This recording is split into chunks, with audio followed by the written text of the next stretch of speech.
Hello students, welcome to the EPG Pathshala. I am Dr. Rashmi Sharma, Head of the Department OB and HR, Lal Bahadur Shastri Institute of Management, Delhi. Today we will learn the module Ethics, Justice and Fair Treatment. This module is from the paper Contemporary Issues in Human Resource Management and Future Trends. The learning outcomes of this module would be Introduction to Ethics, Moral Theories, Judging Morality and Ethics, Professional Ethics, what are the ethical issues in HRM, Organization and the individual while tackling ethical issues, and fostering ethical behavior. After completing this module, the students will be able to learn about the significance of cross ethics, justice, fair treatment, study the various moral theories, and learn about how to foster ethical behavior in the organization. The word ethics is derived from a Greek word, that's ethikos, which means relating to one's character. Ethics refers to the standards of behavior that tells us how people ought to react when they find themselves in various situations as friends, parents, citizens, or business people. Ethics are the moral principles that govern a person's behavior or the conducting of an activity. Ethics can also be called moral philosophy. It is the discipline concerned with what is morally good and bad, right and wrong. The term is also applied to any system or theory of moral values or principles. Ethics is a branch of philosophy that investigates what is the correct course of action when a person is faced with a particular situation or a circumstance. Ethics effectively seeks to define the concepts such as good and evil, right and wrong, virtue and vice, justice and crime, and answer the questions of human morality. There are three major areas of ethical studies, that is meta-ethics. It's the source of philosophical ethics that examines the nature and ground of ethical beliefs. It includes the study of concepts such as rights, good, responsibility, etc. Normative ethics is the division of ethics that aims to formulate standards or principles of human conduct, that is, ethical norms. Applied ethics is a branch of ethics which is concerned with the possible actions and the best choice amongst those actions in a specific situation or a circumstance. In this diagram, we can see that ethics are two types, meta-ethics and normative. Practical ethics and ethical theory forms under the normative ethics. Duty and virtue ethics are part of the ethical theory. Consequential and deontological forms as part of the duty. Egoism and kantism is part of deontological duty, while utilitarian and egoist are part of consequential duty. Pluralistic and hedonistic are two types of utilitarian culture. There are four main theories in ethical practices. These are utilitarian theory, which was founded by Jeremy Bentham. This theory says that the cost and benefits imposed on the society by any action or policy should be on the basis for the evaluation of the said action or policy. Therefore, according to this theory, the plans, action and policies of any organization should be decided by the greatest benefit for the largest number of people affected that can be produced. According to the utilitarian theory, we examine those aspects of action that will assist in validating the authenticity of these action. Finding the alternatives for the proposed course of action pertinent to the situation at hand, to do a cost-benefit analysis, both direct and indirect costs and benefits should be taken into account, and of course of the action and all possible alternatives. Pick the course of action that leads to the greatest benefit to the highest number of people. The theory of rights and duties states that all people have certain basic intrinsic rights that will help the individual to choose, pursue, and protect his interest. These rights are usually accompanied by correlated duties, that is, rights and duties which are conjoint factors. Thus, understanding the relationship between rights and duties and their corresponding relationship to the situation is vital to comprehend the ethnicality of the situation. There are two types of rights, legal rights and moral rights. Legal rights are bestowed upon a person by the states of law or the constitution of a country. Example, right to vote, freedom of speech, right to property. Moral rights are the rights of an individual that arise from the social norms and moral standards. They are free from any legal system, that is, right to education, right to work, right to life. Duties are either contractual responsibilities or reciprocally understood responsibilities. Contractual rights and contractual duties result from two or more parties entering into an agreement for an explicit objective. These kinds of rights are restricted by the terms of the contract and the duties are limited by the associated rights. These kinds of rights and duties are not universal by nature but are limited by the contract, which results in the formation of these rights and duties. In order to give rise to contractual rights and correlated duties, the contract must have stipulation for remunerations and benefits. These rights and duties can only be imposed if the obligation stipulated in the contract comes under the purview of the openly established legal system. The theory of justice is derived from and revolves around the basic principle to guaranteeing a just and morally acceptable decision, that is, actions are influenced by the principles of justice and fairness. Justice in society generally means legal justice, which is the right of all individuals, but there are some cases where even when the issue is not covered under legal justice, but it comes under the purview of moral justice. Justice demands equal treatment of the two parties under similar conditions. Justice can be further divided into three categories. Distributive justice, which looks towards the equal distribution of burdens and benefits that are associated with the situation or an activity involving two or more parties. Egalitarianism is an offshoot of distributive justice. It promotes equal rights and duties for all human beings. Retributive justice refers to an action as either penalty or rewards that is equivalent to the action that resulted in the reward or punishment being meted out. Compensatory justice refers to a corrective action that should be taken to maintain the status quo if one party had wronged the other.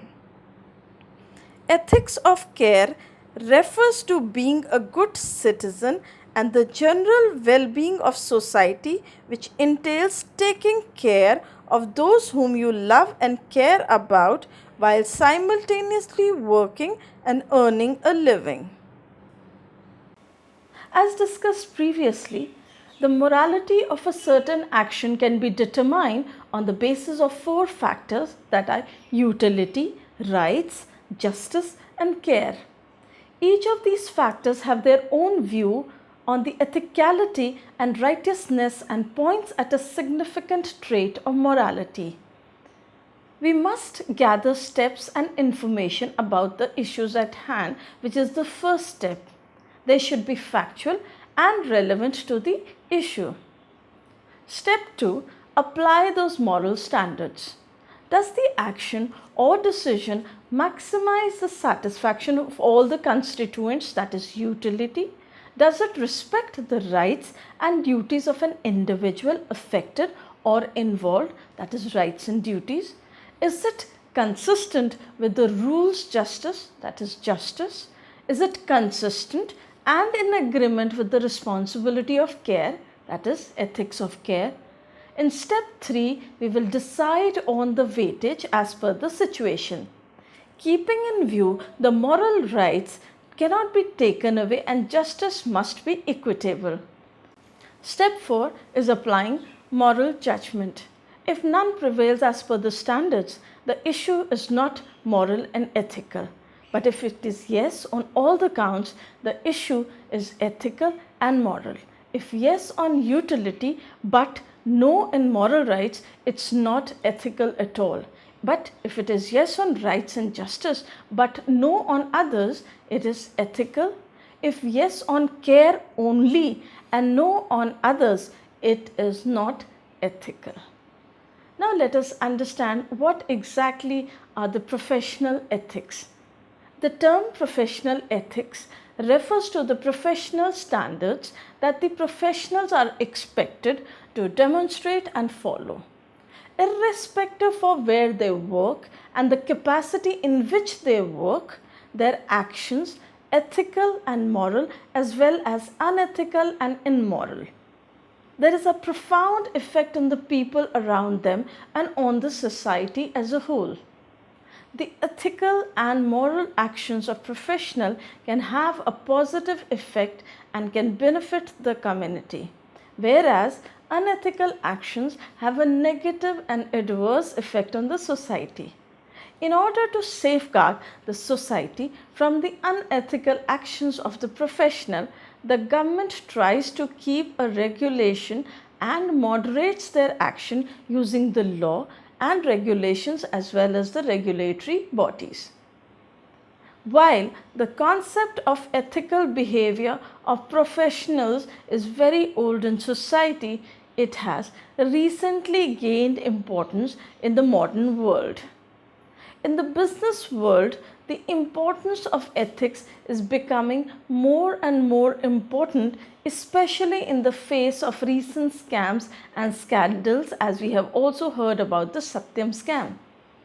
While in the past, the effects of unethical behavior were confined to a localized area, but in the current area of globalization and technology, where the world is rapidly shrinking, these actions are having a long-reaching and devastating effects. In India, there are 2 checks in places given by the government in order to curb the unethical behavior and practices in the professional world. The regulatory bodies like SEBI, Securities and Exchange Board of India, RBI, that is Reserve Bank of India, and Department of Company Affairs are some of the regulatory bodies taking care of professional ethics. These bodies make laws and enforce the already existing laws to curb the unethical behavior. Professional establishments and institutions like IMA, that is Indian Medical Association, ICAI, that is Institute of Chartered Accountants of India, and Institute of Engineers in India, are under the direction of these institutions. Professional conduct and their practices and maintain minimum ethical standards are established. Let's understand the ethical issues in human resource management. The ethical human resource management issues are generally related to the cash and compensation plans. The HR managers are often pressurized by the higher manager to be a party to different unethical practices in order to increase their compensation and incentives. These include the base salaries, that is, increase the grade in order to justify the higher salary, annual incentive plans, that is, designing and administering a higher level of incentive plan for the top management that gives more than what is deserved. Long-term incentive plan, that is, favoring the top management more than the other employees. Employee responsibilities refers to the fact that employees enjoy certain rights. These rights have corresponding duties that are attached to them. It is the ethical and moral responsibility of the employee to discharge their duties to the best of their abilities.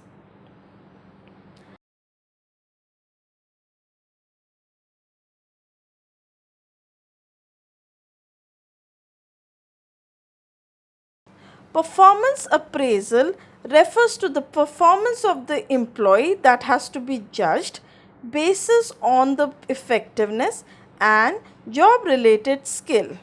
But some human resource managers judge based on unrelated factors like religion, caste, etc.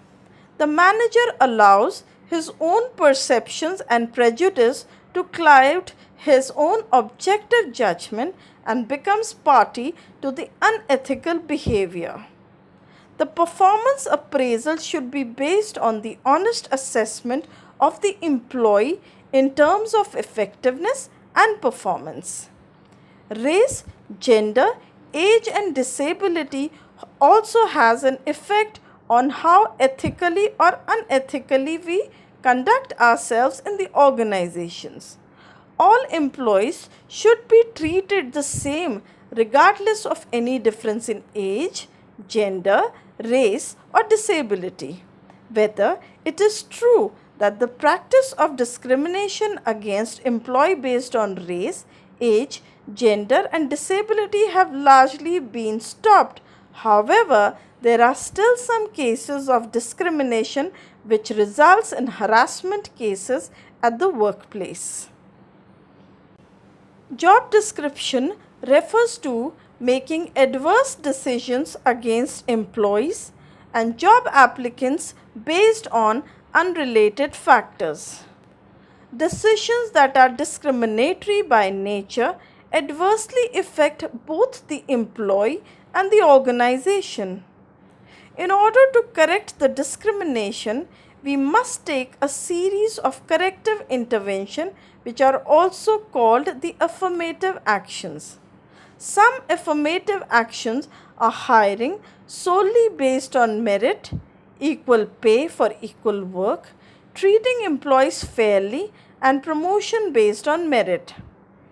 Safety and health are the ethical issues related to them which revolves around risk assessment and rule of government. Risk assessment on the surface looks just like a job that is best handled by technicians, but here, while making judgments, we must take into account the seriousness of the potential harm. The workers have a right to earn their living free from the ravages of job caused injury, disease or death. If the organization fails to satisfy this right, then the government has to intervene. Restructuring and layoffs are ethical implications revolving around the basis for termination and actions taken. The decisions taken should be on the basis of merit and personal preference, and perceptions should not be taken into account. Privacy issues refers to protecting one's personal life from intrusive and unwarranted action. An employee's personal life and beliefs are a private matter and should be free of snooping except for in exceptional cases.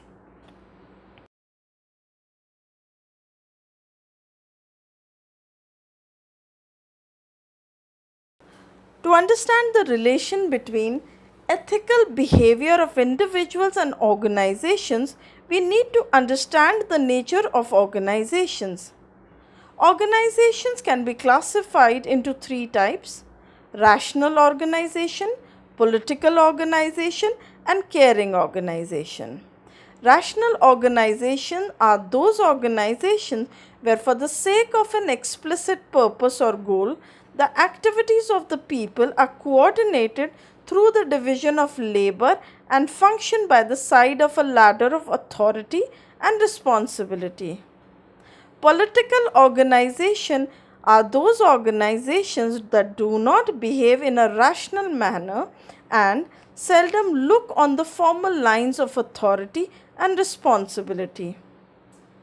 In the view of these organizations, business is a system of competition of power where formal and informal lines of communication are used for coalitions.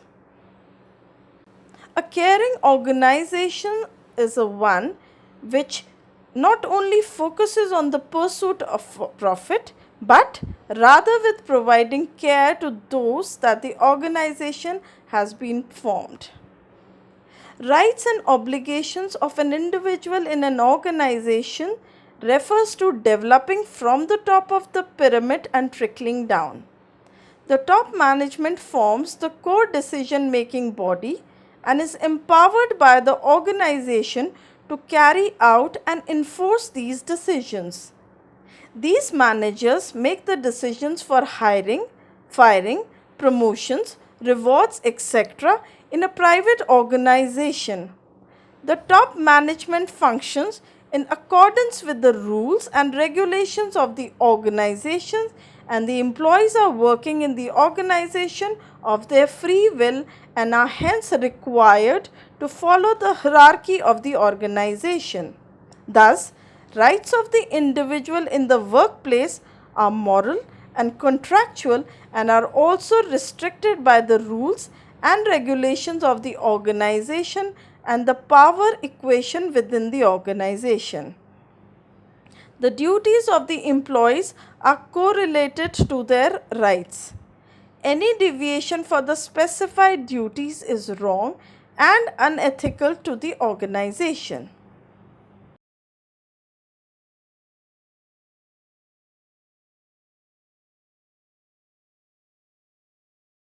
The purpose of a business is the generation of profit.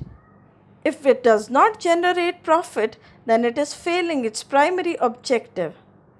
Having said that, generating profits through unethical behavior is against the society that fosters its commercial activity. It is the aim of teaching ethics to make money without harming the society at large. There are several methods for fostering a culture of ethical behavior in an organization, such as establishing and disseminating a clear and unambiguous ethical code of conduct, formation of an ethics committee to judge the ethical issues and met out appropriate penalty. Any complaint about a breach in the ethical code of conduct should not be entertained unless it is substantiated with evidence. The complainant should not be in any kind of financial duress resulting from the complaint unless the complaint was motivated by malicious intentions.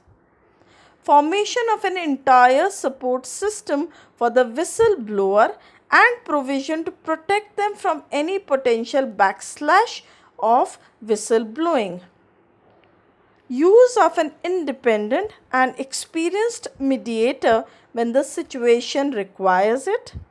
An appropriate appeal procedure should be in place. Whistleblowing, as we all know, is the act of raising a concern about a wrongdoing within an organization. The concern must be of a genuine nature about a crime, criminal offense, miscarriage of justice, danger to health and security or safety of individuals, or the environment of the ethical code of conduct of the organization and the cover up of any of these. A person who raises a concern about a wrongdoing in their workplace or within the NHS or social care setting is a whistleblower. If a person wishes to raise their concern, they should obtain a copy of their organization's whistleblowing policy and seek advice. The employees must be sensitized to ethical issues through regular seminars and talks. There can also be training sessions for teaching ethical awareness and how to tackle potential ethical situations. The organizational culture should foster and encourage ethical behavior. There can be rewards and recognition programmed to encourage ethical behavior. In this module, we have studied about ethics and morality. We also saw that there are three major areas of ethical studies, that is meta-ethics, normative ethics and applied ethics.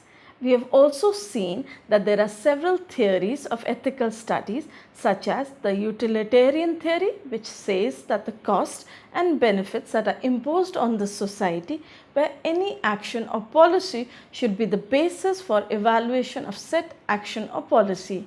Theory of rights and duties.